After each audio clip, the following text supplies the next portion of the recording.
For the first time in centuries, researchers have uncovered what's believed to be Jesus' tomb inside the Church of the Holy Sepulchre.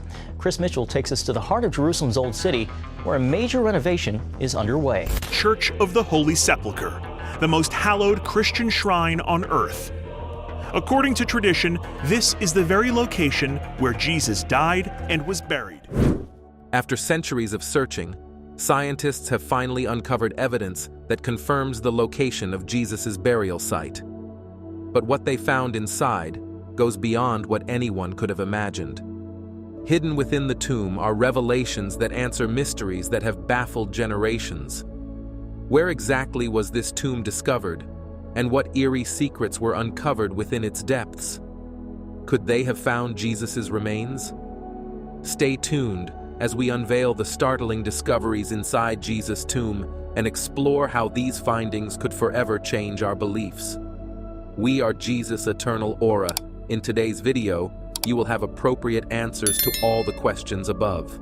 Before you know what happened, subscribe to the channel, like this video, and click the bell icon for all the latest updates. The historian Eusebius said he did it to cover the tomb where Jesus was buried. Recently, a remarkable discovery was made at the Church of the Holy Sepulchre in the heart of Jerusalem, reigniting interest in this iconic site. For centuries, the Church of the Holy Sepulchre has been a beacon of faith, drawing Christians from all over the world.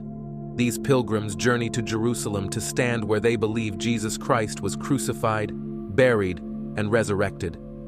The church is not just a site of deep spiritual significance, but also a historical landmark, rich in both biblical and historical narrative. The origins of the Church of the Holy Sepulchre trace back to the most pivotal moment in Christian history, the crucifixion of Jesus Christ. According to the New Testament, Jesus was crucified at a place called Golgotha, which is often referred to as the place of the skull. Golgotha was an ancient stone quarry located outside the city walls of Jerusalem, a location that held deep symbolic and theological meaning for early Christians. It was at this site, they believe, that the prophecy of the Messiah's suffering and death was fulfilled. About a decade after the crucifixion, a new city wall was constructed, enclosing Golgotha within the city limits of Jerusalem. This change in the city's layout is crucial in understanding why the Church of the Holy Sepulchre, which marks the site of the crucifixion and burial, stands within the Old City today. The location of Jesus' death and resurrection within the walls of Jerusalem has since been a focal point of Christian devotion and pilgrimage. The story of the church's construction begins with the Roman Emperor Constantine I, who ruled during the early 4th century. Constantine is a towering figure in Christian history, known for embracing Christianity and making it the official religion of the Roman Empire. In his quest to honor the faith, Constantine ordered the demolition of a temple dedicated to Venus that stood on the site believed to be Jesus' tomb. This temple, erected by the Romans in earlier centuries, was part of an effort to suppress Christian worship at the site. However, Constantine's mother, Helena, played a pivotal role in reclaiming this sacred ground. During the demolition of the Venus temple, workers uncovered a tomb that was widely believed to be that of Jesus Christ. This discovery was momentous and affirmed the decision to build a church on this hallowed ground. The Church of the Holy Sepulchre was designed to be a grand and elaborate complex, reflecting the significance of the events it commemorated.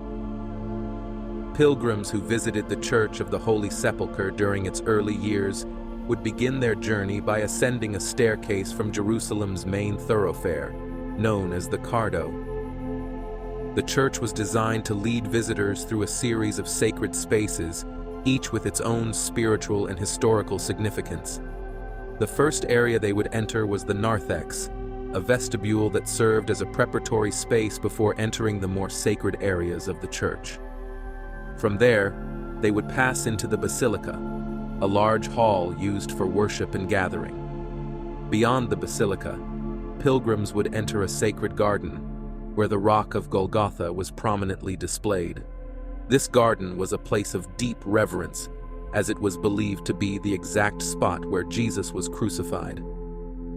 The path through the church led pilgrims on a journey of faith, culminating at the Holy Sepulchre itself, the tomb where Jesus was laid to rest after his crucifixion. Initially, the tomb was exposed to the open air, a simple and humble reminder of the events that had taken place there. However, as the site gained more recognition and the number of pilgrims increased, a small building was constructed over the tomb to protect it from the elements and to create a more defined space for worship. This building, known as the Edicule, became the focal point of the church, housing the most sacred relic in Christian tradition. The entire complex of the Church of the Holy Sepulchre was richly adorned, reflecting its importance in Christian worship. The church's decorations were described in great detail by Eusebius of Caesarea, a prominent historian and biographer of Constantine. Eusebius noted the splendor of the church, which was adorned with gold, mosaics, and other precious materials. The beauty of the church was also captured in early 5th century artwork found in Rome, as well as on the famous Madaba mosaic map from the 6th century, which depicts Jerusalem and its holy sites. Over the centuries, the Church of the Holy Sepulchre has been the site of numerous renovations and excavations, each revealing more about its rich history and the layers of devotion that have built up around it. In 326, just a few years after the church's construction, Constantine's mother, Saint Helena, embarked on a pilgrimage to Jerusalem. During her visit, Helena is said to have discovered the true cross, the very cross upon which Jesus was crucified. This discovery added even greater significance to the Church of the Holy Sepulchre and became a central part of its identity.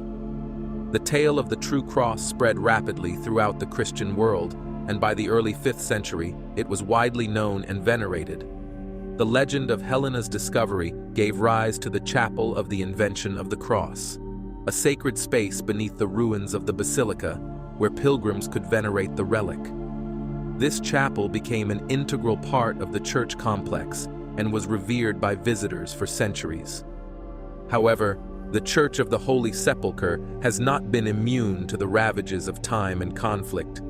In 614, a Persian army invaded Jerusalem and, in a devastating blow to Christendom, razed the church to the ground. The Persians also seized the true cross, which was one of the most sacred relics in Christian tradition. The loss of the church and the true cross was a profound tragedy for Christians, but hope was not lost. In 631, the Byzantine Emperor Heraclius managed to negotiate the return of the true cross to Jerusalem. This event was celebrated with great joy and marked a period of renewed devotion to the Church of the Holy Sepulchre. However, the church itself would face more challenges in the years to come. Following the Arab conquest of Jerusalem in 638, the city came under Muslim rule. Despite the change in power, Christians in Jerusalem initially experienced a period of relative peace and tolerance. Muslim rulers allowed Christians to continue their pilgrimages to the Church of the Holy Sepulchre, and the site remained a significant destination for believers. However, this period of coexistence was not to last. In 966, anti-Christian protests in Jerusalem led to a devastating fire that consumed the dome of the church. This event marked the beginning of a tumultuous era for the Church of the Holy Sepulchre. Just a few decades later, in 1009, the zealous Fatimid Caliph al-Hakim ordered the complete destruction of the church. Al-Hakim's actions were driven by religious fervor and a desire to assert Muslim dominance over the city. Despite this destruction, the Church of the Holy Sepulchre would rise again. The Byzantine Emperor Constantine Monomachos generously financed the reconstruction of the church in the mid-11th century.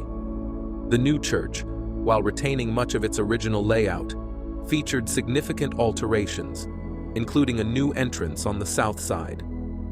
This reconstruction marked the beginning of a new chapter for the Church of the Holy Sepulchre. one that would see it continue to attract pilgrims from across the Christian world. Remarkably, during much of this era, Muslim rulers in Jerusalem treated Christian pilgrims with kindness and respect.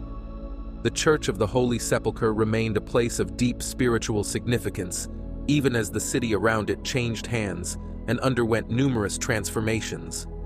The enduring legacy of the Church of the Holy Sepulchre is a testament to the resilience of faith and the power of sacred spaces to inspire and unite people across centuries and cultures.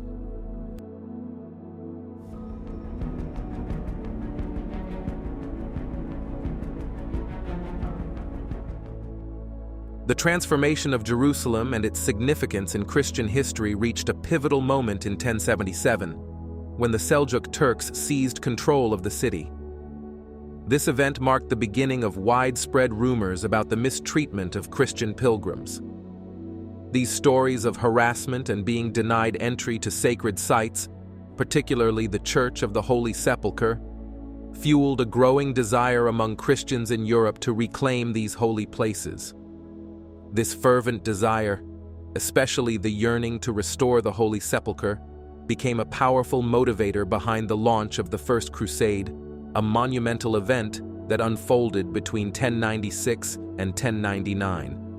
The First Crusade culminated in the capture of Jerusalem by the Crusaders in 1099, a victory that was celebrated with deep religious devotion. According to eyewitness accounts, the surviving Crusaders, filled with gratitude and reverence, made their way to the Church of the Holy Sepulchre to offer prayers. This act of worship was especially remarkable because the church at that time was in a state of disrepair, notably lacking a roof. Despite these conditions, the Crusaders' prayers within the sacred walls underscored the profound significance of the site in their spiritual journey. In the decades following the Crusaders' victory, the Church of the Holy Sepulchre underwent extensive reconstruction. Over the next 50 years, the church saw a transformation that preserved its original layout while enhancing its stature. The church was rebuilt to reflect the architectural styles of Western cathedrals, a change that symbolized the integration of Western Christian influence into this ancient and revered site. The surrounding garden, once a serene place of reflection, was repurposed into the Crusaders' Basilica, further anchoring the site's importance in the Christian world. Additionally, a separate chapel was constructed, dedicated to the Rock of Golgotha, the very site where Christians believe Jesus was crucified. The reconstruction efforts culminated in the rededication of the Church of the Holy Sepulchre on July 15, 1149. Exactly 50 years after Jerusalem was captured by the Crusaders. This rededication marked a significant milestone in the history of the church, symbolizing its renewal and enduring significance. However, the work on the church did not cease with the rededication. Construction continued for several years thereafter, ensuring that the church evolved into the structure that visitors see today. One of the most striking features of the church, which has remained intact through the centuries, is its twin doorways. These doorways were not only a practical solution to manage the increasing number of pilgrims flocking to the site, but also a symbolic entryway into one of Christianity's most sacred spaces.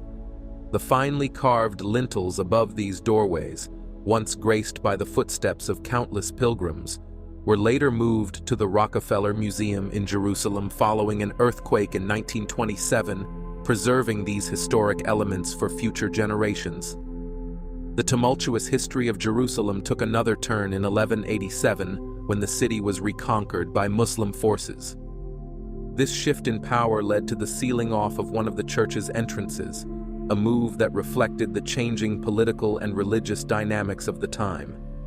Despite the return to Muslim rule, Christian pilgrims were still allowed to visit the site, and Western leaders engaged in negotiations to secure access rights for their followers.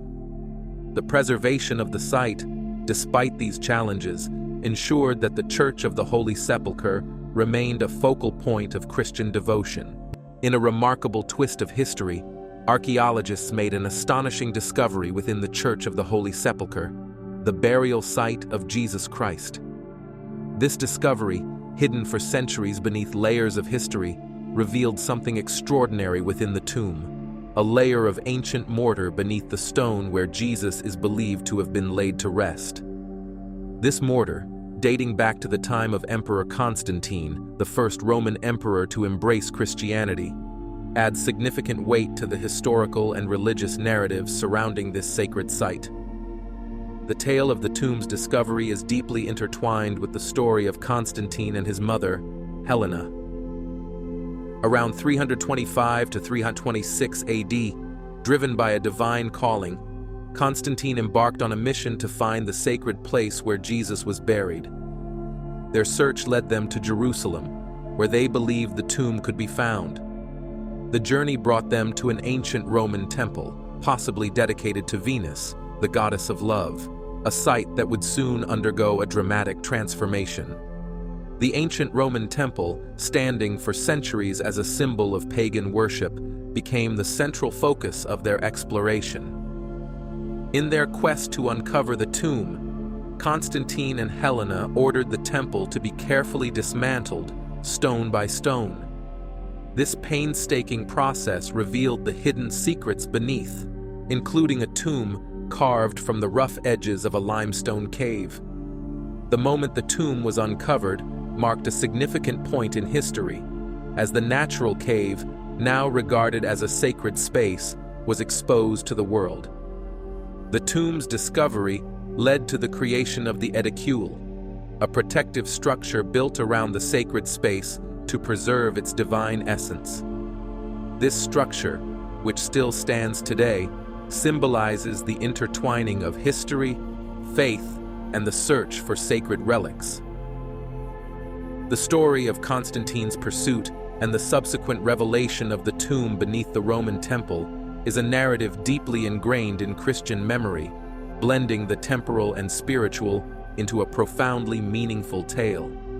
Within the tomb believed to hold the remains of Jesus Christ, one feature stands out: a long shelf often referred to as the burial bed. According to Christian tradition, this is where the body of Jesus was tenderly laid after the crucifixion. The burial bed is not merely a physical structure. It carries profound symbolism, inviting contemplation on the significant moment in Christian theology when Jesus' body was placed here. The tomb itself, with its unique features, shares similarities with the tombs of wealthy Jews living in Jerusalem during the 1st century. These tombs, carved from sturdy limestone caves, often featured shelves and niches, reflecting a common understanding of how to honor the departed.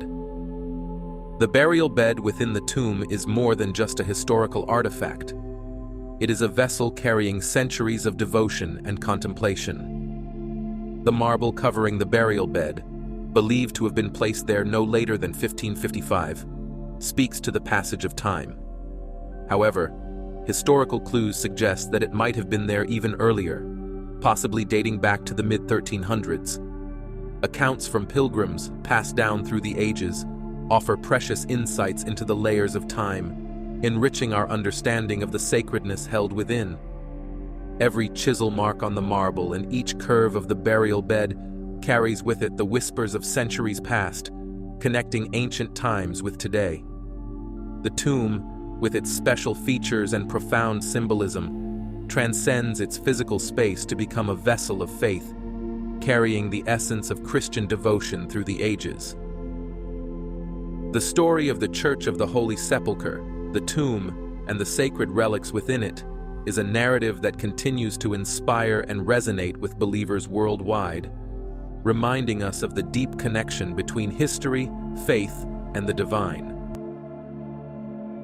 The Church of the Holy Sepulchre in Jerusalem, a sacred site revered by Christians worldwide, invites all who approach to connect with a narrative forever etched in stone. This historic monument, believed to enshrine the tomb of Jesus Christ, has long been a focal point of faith, tradition, and scholarly inquiry. Recent scientific discoveries, particularly those related to the mortar found within the tomb, have further deepened our understanding of this ancient structure, unveiling secrets that have been hidden for centuries. A team of scientists, led by Chief Scientific Supervisor Antonia Moropoulou, embarked on an extraordinary mission to date mortar samples taken from various parts of the edicule, the protective structure that surrounds the tomb of Jesus. What they uncovered was nothing short of shocking, providing new insights into the history and construction of this sacred site. The mortar, often overlooked as a simple building material, became the centerpiece of their investigation, revealing layers of history embedded within its composition. Using advanced radiocarbon dating techniques, the researchers analyzed samples from different points within the edicule. Their goal was to unlock the ancient secrets preserved within the mortar, secrets that could shed light on the timeline of the edicule's construction. The results of these tests were nothing short of groundbreaking, offering a fresh perspective on the historical significance of the edicule and its connection to key figures in early Christianity. One of the most significant findings was the dating of the lower slab, a crucial part of the edicule. The analysis revealed that this slab was likely cemented in place during the mid-4th century, a period that coincides with the reign of Emperor Constantine. This discovery adds a profound layer of historical significance to the edicule, linking its construction to one of the most influential figures in Christian history. Constantine, who played a pivotal role in the spread of Christianity throughout the Roman Empire, is now believed to have been directly involved in the building of this sacred monument. For scholars and historians, the confirmation of Constantine's involvement in the construction of the edicule holds deep meaning. It not only ties the edicule to a critical period in Christian history, but also reinforces the importance of this site as a symbol of faith and devotion. The mid-4th century, a time when Christianity was emerging as a dominant force in the Roman Empire, is now seen as a crucial moment in the development of the edicule's architectural history. The significance of these findings extends beyond the realm of academia. For the millions of pilgrims who visit the Church of the Holy Sepulchre each year, the dating of the edicule's lower slab stands as evidence of the ongoing search for historical truth. The mortar samples, once silent witnesses to ancient craftsmanship, have now revealed insights that enhance our understanding of the people who shaped the sacred sanctuary of Jesus' tomb. Through scientific analysis, guided by precise dating methods, researchers have decoded the chronological imprints left by different builders and restorers, piecing together a timeline that spans centuries. One of the advanced methods used in this research was optically stimulated luminescence, OSL, a technique that allows scientists to determine when quartz sediment, a key component of mortar, was last exposed to light. This method is particularly significant because it provides an accurate way to date the mortar, offering details about the periods when the material underwent changes. The mortar samples were meticulously examined at 2 separate laboratories, each contributing independently to the quest for clarity about the edicule's timeline. The OSL analysis revealed fascinating insights into the history stored within the quartz sediment. By studying how this sediment was exposed to light over time, the researchers were able to gain a deeper understanding of the periods when the mortar was applied, providing clues to the construction and restoration efforts that have taken place over the centuries. As the research progressed, questions arose about whether the rebuilt church accurately reflected the sacred ground identified by a delegation from Rome 17 centuries earlier. Despite these uncertainties, the Church of the Holy Sepulchre remains a symbol of Jerusalem's enduring spirit, inviting reflection and investigation into the complex narratives of faith and historical accuracy. Further examination of mortar samples taken from the remains of the southern wall of the cave provided additional insights. These samples, dated to the years 335 and 1570, established a link between construction work from the Roman era and a documented restoration in the 16th century. The southern wall, having witnessed centuries of change, revealed signs of Roman-era construction, reinforcing the story of how the edicule evolved over time. Through meticulous scientific analysis, guided by precise dating methods, researchers were able to decode the chronological imprints left by different builders and restorers.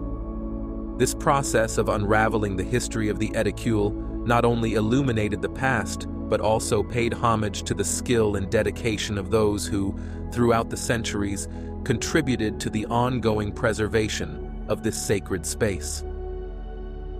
One of the most significant discoveries came when researchers examined mortar from the tomb entrance, which bore the signature of the 11th century. This finding aligns with a crucial period in the edicule's history, specifically the careful reconstruction that followed its destruction in 1009.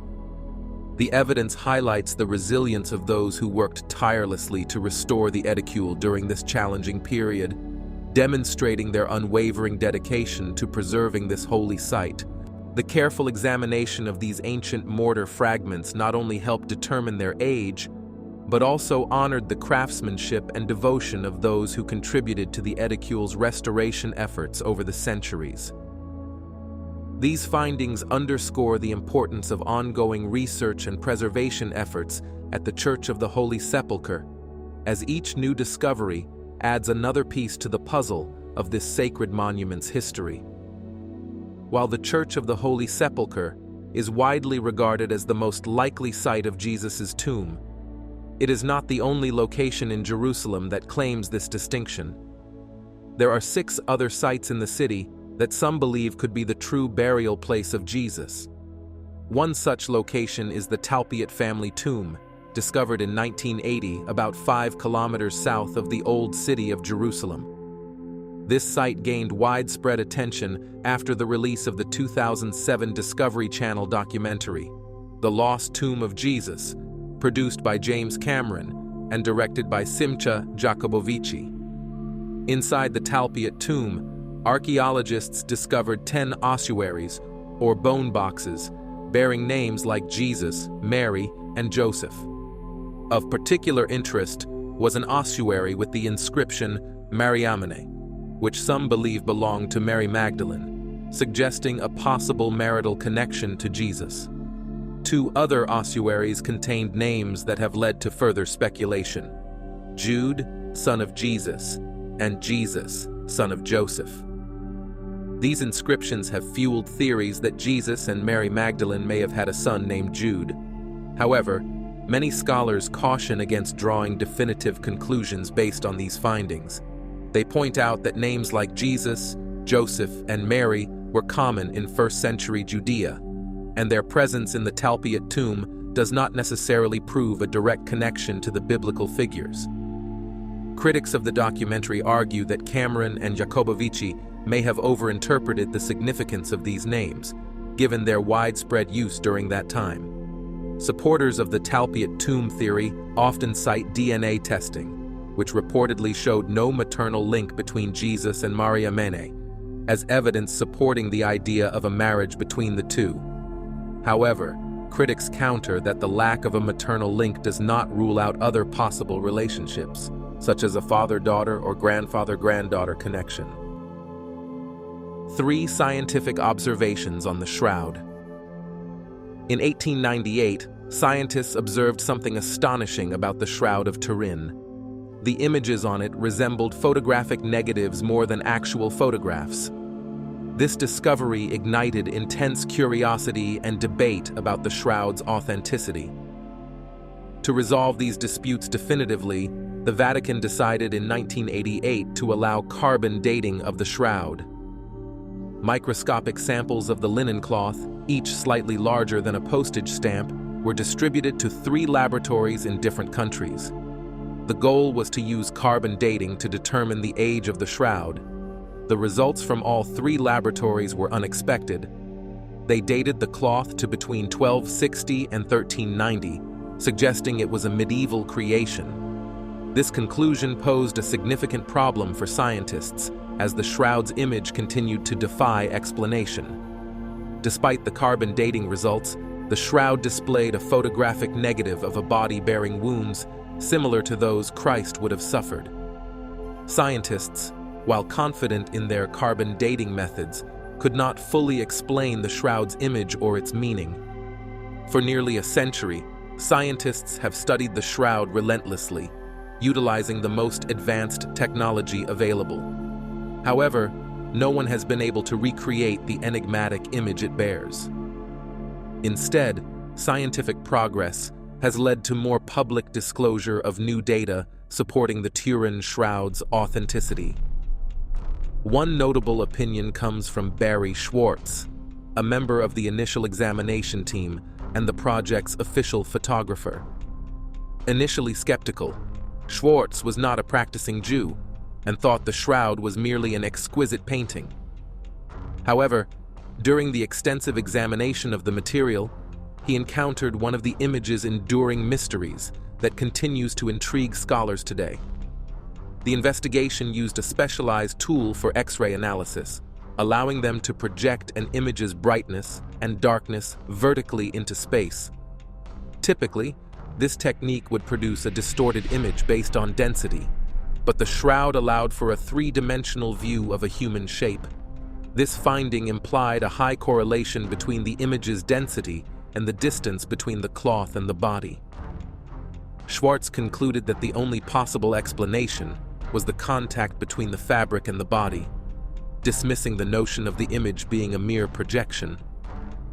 Traditional pictures or artwork do not contain the same information as the shroud. The team initially searched for binders or paint pigments that would suggest the image was made artificially, but found none. Closer examination revealed that the image consisted of concentrated yellow-colored strands, indicating varying intensity of darkness in specific areas. There was no evidence of external influences or materials used to create the image. However, a radiocarbon test conducted 10 years later cast doubt on the shroud's authenticity, labeling it a medieval artifact. Schwartz highlighted the troubling fact that the British Museum, overseeing the 3 laboratories that conducted the radiocarbon testing, delayed releasing the raw data for 27 years.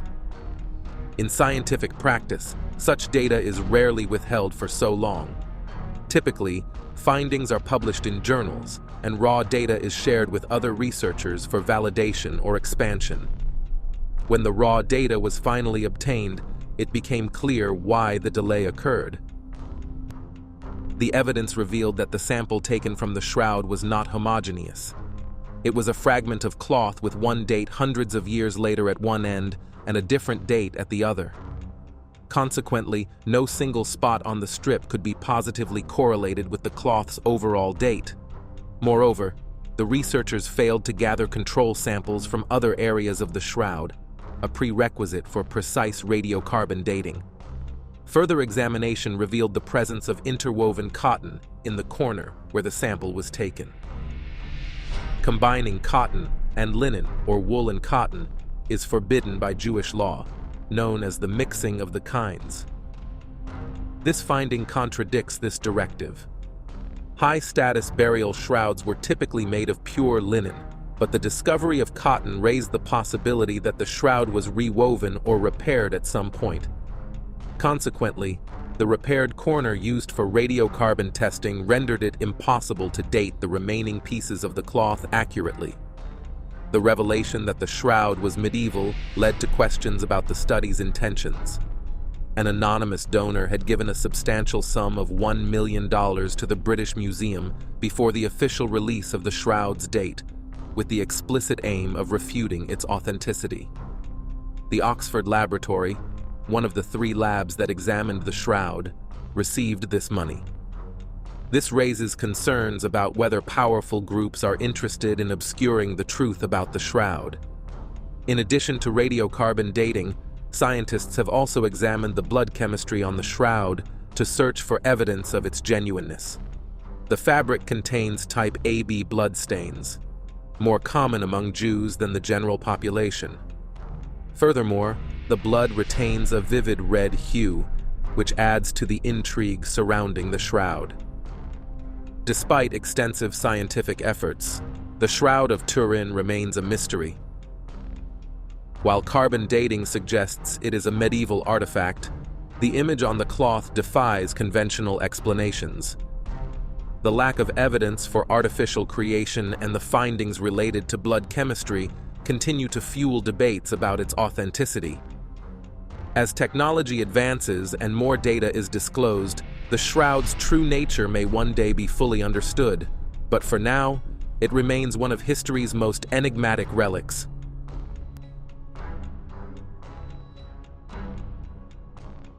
The Shroud of Turin is an unparalleled depiction of Jesus' extreme suffering to save humanity. While some may dismiss it as a fabrication, it transforms from mere fabric to an enduring representation of faith that uplifts spirits and elevates feelings everywhere. Here are two compelling stories about the shroud that will touch your heart. In 1418, during the 100 Years' War, Lere Jaffro Dez's granddaughter, Margaret des Charnes, and her husband offered to store the shroud in their castle for safekeeping. Her husband wrote a receipt for the exchange, acknowledging that the cloth was not Jesus' authentic burial shroud and promising to return it when it was safe. However, Margaret later refused to return it and instead took it on tour, advertising it as Jesus' real burial shroud. In 1453, she sold the shroud to the royal house of Savoy, which ruled over parts of modern-day France, Italy, and Switzerland, in exchange for 2 castles. As punishment for selling the shroud, Margaret received excommunication. In 1502, the House of Savoy placed the shroud in the Sainte-Chapelle in Chambéry, now part of France. In 1532, a fire broke out in the chapel, melting part of the silver container protecting the shroud. The silver fell onto the shroud, burning through it. The burn marks and water stains from extinguishing the fire are still visible today. In 1578, the House of Savoy moved the shroud to the Cathedral of St. John the Baptist in Turin, Italy, where it has remained, except during World War II, when it was relocated for safekeeping. In April 2020, Turin Archbishop Cesare Nocilia announced that, in light of the devastation caused by COVID-19, people worldwide could view the Shroud of Turin online for Easter. On the Thursday before the holiday in 2020, Italy reported 143,626 known cases of COVID-19 and 18,279 deaths from the virus. Archbishop Nociglia said he was motivated to provide a live stream of the shroud to thousands who requested to view it during the global crisis. Thus, the shroud remains sacred, reviving thousands of souls worldwide. Before you click off, wouldn't you love to know what Jesus looked like while he was on earth? For centuries, the most common image of Jesus Christ in Western cultures has been that of a bearded, fair-skinned man with long, wavy, light brown or blonde hair and blue eyes. However, the Bible does not describe Jesus physically, and all evidence indicates he probably looked very different from this portrayal. The Bible offers few clues about Jesus' physical appearance. Most of what we know about him comes from the first 4 books of the New Testament, the Gospels of Matthew, Mark, Luke, and John. According to the Gospels, Jesus was a Jewish man born in Bethlehem and raised in Nazareth in Galilee, formerly Palestine, now northern Israel, during the 1st century. According to Luke 3:23, Jesus was about 30 years old when he began his ministry. The Bible tells us virtually nothing about what he looked like, except that he did not stand out in any particular way. When Jesus was arrested in the Garden of Gethsemane before the crucifixion, Judas Iscariot had to point Jesus out to the soldiers among the disciples, presumably because they all appeared similar. For many scholars, Revelation 1:14-15 offers a clue that Jesus' skin was darker and his hair was woolly in texture. The hairs of his head were white, like white wool, like snow. His eyes were like a flame of fire. His feet were like burnished bronze, refined in a furnace. According to Robert Cargill, assistant professor of classics and religious studies at the University of Iowa and editor of Biblical Archaeology Review, we do not know what Jesus looked like, but if all we know about him is true, he would have looked like a Jewish Galilean. Depictions of Jesus have changed over the centuries. Some of the earliest known artistic representations of Jesus date to the mid-3rd century AD, more than 2 centuries after his death. These paintings from the ancient catacombs of St. Domitilla in Rome, discovered about 400 years ago, reflect one of the most common images of Jesus at the time. The Good Shepherd, a young, short-haired, beardless man with a lamb around his shoulders. Another rare early portrait of Jesus was discovered in 2018 on the walls of a ruined church in southern Israel. Painted in the 6th century AD, it is the earliest known image of Christ found in Israel, portraying him with shorter curly hair, a depiction common to the eastern region of the Byzantine Empire, especially in Egypt and the Syria-Palestine region, but which disappeared from later Byzantine art. The long-haired, bearded image of Jesus that emerged in the 4th century was heavily influenced by representations of Greek and Roman gods, particularly the all-powerful Greek god Zeus. At that point, Jesus started to appear in a long robe, seated on a throne, such as in the 5th century mosaic on the altar of the Santa Pudenziana church in Rome, sometimes with a halo surrounding his head. The point of these depictions was to emphasize Jesus' divine and kingly status. The Shroud of Turin remains a profound and mysterious artifact that continues to captivate and inspire. Whether viewed as a miraculous relic of Jesus' crucifixion or a historical enigma, it stands as a testament to the enduring power of faith and the profound impact of Jesus' life and death. Stories were never intended to show him as a man, but to make theological points about who Jesus was: Christ, King, Judge, and the Divine Son. Joan Taylor, professor of Christian origins and Second Temple Judaism at King's College London, noted that these depictions have evolved into the standard images of Jesus we recognize today. However, not all images of Jesus conform to the dominant portrayal seen in Western art. Different cultures worldwide have depicted him as one of their own, reflecting the dominant racial identity of each culture. But can we get a more definite clue from science? Let's find out. In 2001, retired medical artist Richard Neve led a team of Israeli and British forensic anthropologists and computer programmers in creating a new image of Jesus. They based this reconstruction on an Israeli skull dating to the 1st century AD, using computer modeling and their knowledge of what Jewish people looked like at the time. While no one claims it is an exact reconstruction of Jesus' appearance, scholars consider this image, depicting a man around 5 feet tall, with darker skin, dark eyes, and shorter, curlier hair, more accurate than many artistic depictions of the Son of God. In her 2018 book, What Did Jesus Look Like?, Taylor used archaeological remains, historical texts, and ancient Egyptian funerary art to conclude that Jesus, like most people in Judea and Egypt of his time, most likely had brown eyes, dark brown to black hair, and olive brown skin. He may have stood about 5 feet 5 inches, 166 centimeters tall, which was the average height for a man at the time. While Cargill agrees that these more recent images of Jesus, including darker, perhaps curlier hair, darker skin, and dark eyes, probably come closer to the truth, he stresses that we can never really know exactly what Jesus looked like. According to him, Jewish Galileans didn't have blue eyes and blonde hair 2,000 years ago.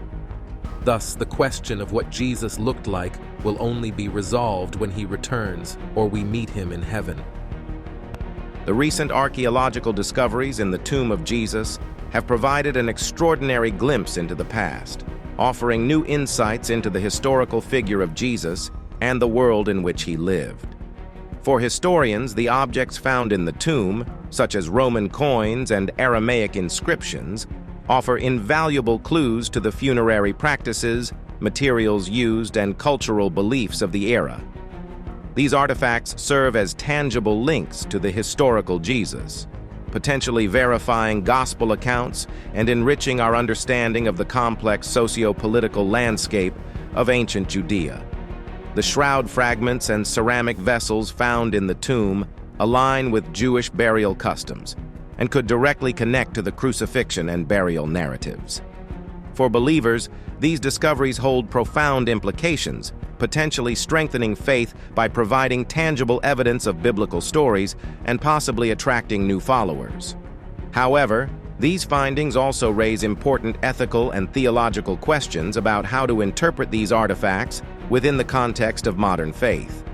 The debate among archaeologists, historians, and theologians will continue as they carefully analyze and verify these findings, balancing historical evidence with religious significance. This discovery marks a new era of exploration and reflection, bridging the gap between past and present and deepening our appreciation of the rich tapestry of human experience. As we move forward, it is crucial to approach these artifacts with reverence and responsibility, recognizing their potential to transform our understanding of history and faith.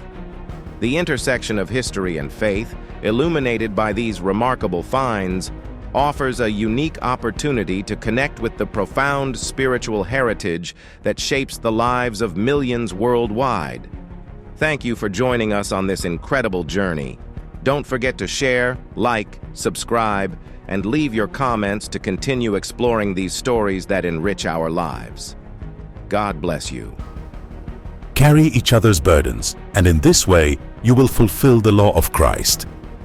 It is a tangible manifestation of faith in action, where the spiritual discipline of prayer becomes a powerful force for change, advocating for peace and invoking divine protection over those caught in the crossfire of geopolitical strife. In encouraging prayer for nations like Israel amidst its conflict with Hamas, there is a recognition of the limitations of human efforts and the acknowledgement of the need for a higher power's intervention. This call to prayer is a reminder of the profound impact that collective faith-filled intercession can have on the world stage, catalyzing peace and serving as a testament to the enduring power of prayer in shaping the destinies of nations. Heavenly Father, we beseech you amidst the turmoil between Israel and Hamas, seeking your intervention for peace. Protect the innocent, guide leaders towards reconciliation, and foster dialogue among adversaries. May your peace transcend conflict, healing the wounded and comforting the bereaved. We pray for the cessation of hostilities and the triumph of peace. Lord, manifest your will, demonstrating your mercy and power. Amen.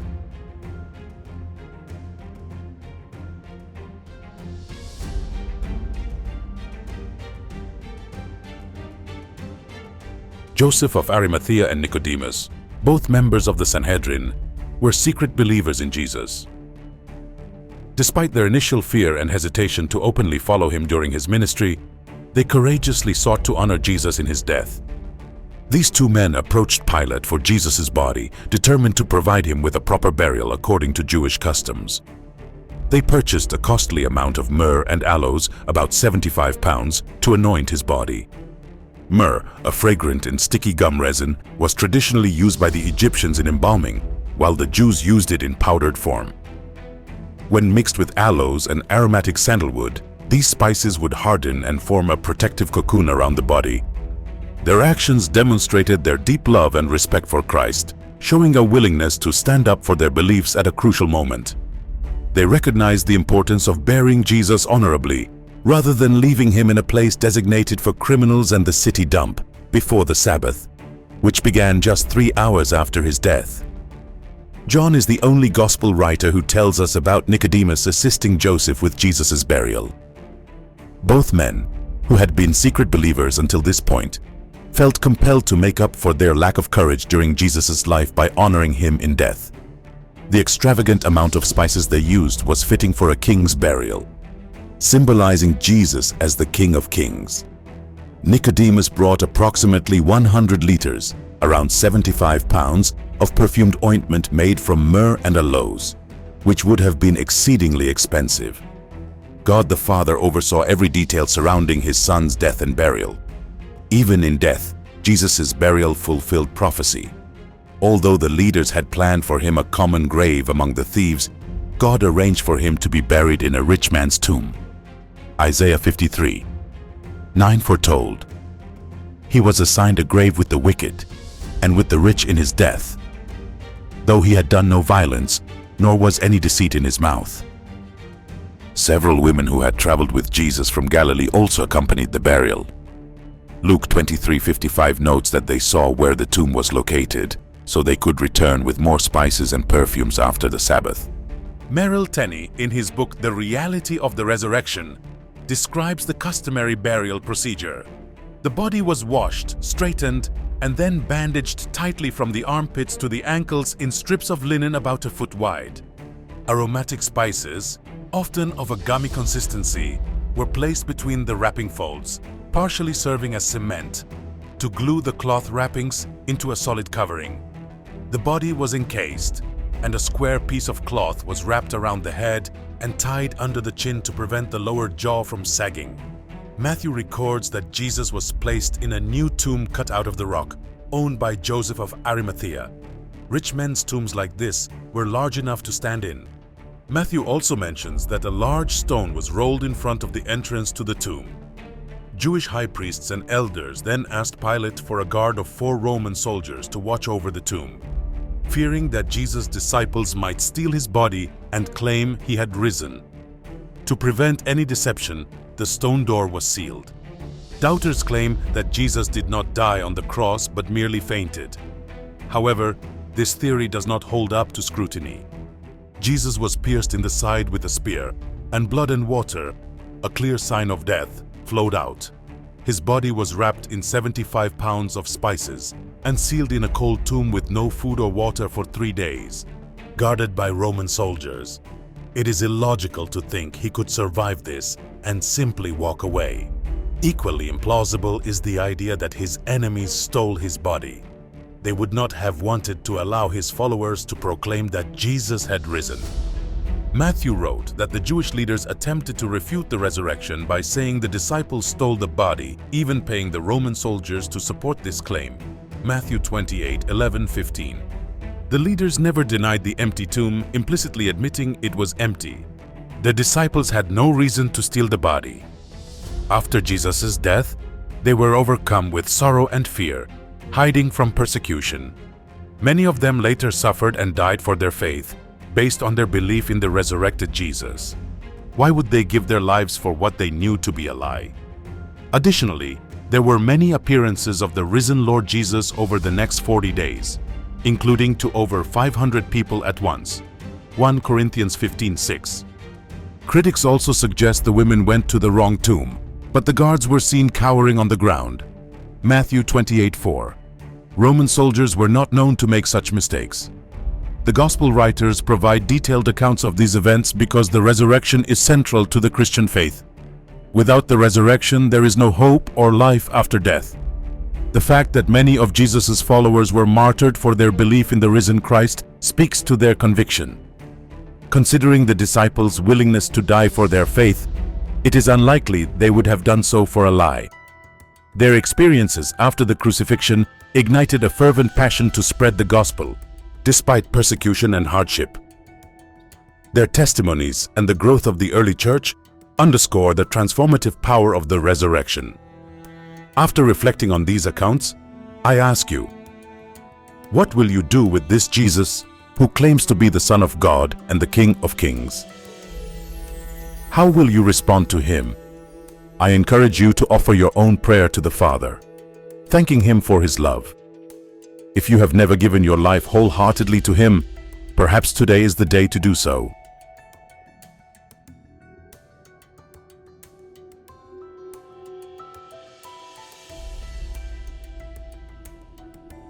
Joseph of Arimathea and Nicodemus, both members of the Sanhedrin, were secret believers in Jesus.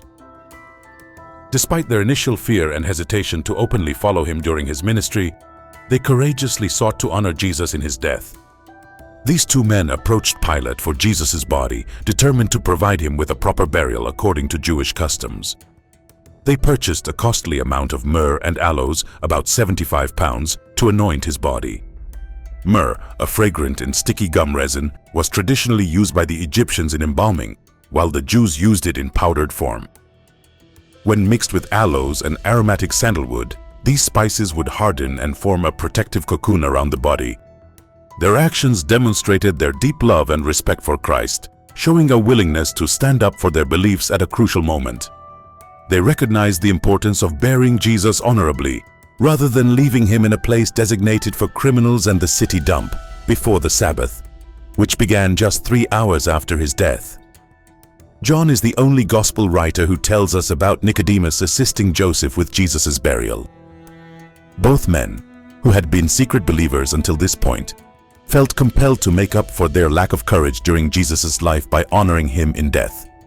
The extravagant amount of spices they used was fitting for a king's burial, symbolizing Jesus as the King of Kings. Nicodemus brought approximately 100 liters, around 75 pounds, of perfumed ointment made from myrrh and aloes, which would have been exceedingly expensive. God the Father oversaw every detail surrounding his son's death and burial. Even in death, Jesus' burial fulfilled prophecy. Although the leaders had planned for him a common grave among the thieves, God arranged for him to be buried in a rich man's tomb. Isaiah 53:9 foretold, "He was assigned a grave with the wicked, and with the rich in his death, though he had done no violence, nor was any deceit in his mouth." Several women who had traveled with Jesus from Galilee also accompanied the burial. Luke 23:55 notes that they saw where the tomb was located, so they could return with more spices and perfumes after the Sabbath. Merrill Tenney, in his book The Reality of the Resurrection, describes the customary burial procedure. The body was washed, straightened, and then bandaged tightly from the armpits to the ankles in strips of linen about a foot wide. Aromatic spices, often of a gummy consistency, were placed between the wrapping folds, partially serving as cement, to glue the cloth wrappings into a solid covering. The body was encased, and a square piece of cloth was wrapped around the head and tied under the chin to prevent the lower jaw from sagging. Matthew records that Jesus was placed in a new tomb cut out of the rock, owned by Joseph of Arimathea. Rich men's tombs like this were large enough to stand in. Matthew also mentions that a large stone was rolled in front of the entrance to the tomb. Jewish high priests and elders then asked Pilate for a guard of 4 Roman soldiers to watch over the tomb, fearing that Jesus' disciples might steal his body and claim he had risen. To prevent any deception, the stone door was sealed. Doubters claim that Jesus did not die on the cross but merely fainted. However, this theory does not hold up to scrutiny. Jesus was pierced in the side with a spear, and blood and water, a clear sign of death, flowed out. His body was wrapped in 75 pounds of spices and sealed in a cold tomb with no food or water for 3 days, guarded by Roman soldiers. It is illogical to think he could survive this and simply walk away. Equally implausible is the idea that his enemies stole his body. They would not have wanted to allow his followers to proclaim that Jesus had risen. Matthew wrote that the Jewish leaders attempted to refute the resurrection by saying the disciples stole the body, even paying the Roman soldiers to support this claim. Matthew 28:11-15. The leaders never denied the empty tomb, implicitly admitting it was empty. The disciples had no reason to steal the body. After Jesus' death, they were overcome with sorrow and fear, hiding from persecution. Many of them later suffered and died for their faith, based on their belief in the resurrected Jesus. Why would they give their lives for what they knew to be a lie? Additionally, there were many appearances of the risen Lord Jesus over the next 40 days, including to over 500 people at once. 1 Corinthians 15:6. Critics also suggest the women went to the wrong tomb, but the guards were seen cowering on the ground. Matthew 28:4. Roman soldiers were not known to make such mistakes. The Gospel writers provide detailed accounts of these events because the resurrection is central to the Christian faith. Without the resurrection, there is no hope or life after death. The fact that many of Jesus' followers were martyred for their belief in the risen Christ speaks to their conviction. Considering the disciples' willingness to die for their faith, it is unlikely they would have done so for a lie. Their experiences after the crucifixion ignited a fervent passion to spread the gospel, despite persecution and hardship. Their testimonies and the growth of the early church underscore the transformative power of the resurrection. After reflecting on these accounts, I ask you, what will you do with this Jesus who claims to be the Son of God and the King of Kings? How will you respond to him? I encourage you to offer your own prayer to the Father, thanking him for his love. If you have never given your life wholeheartedly to him, perhaps today is the day to do so.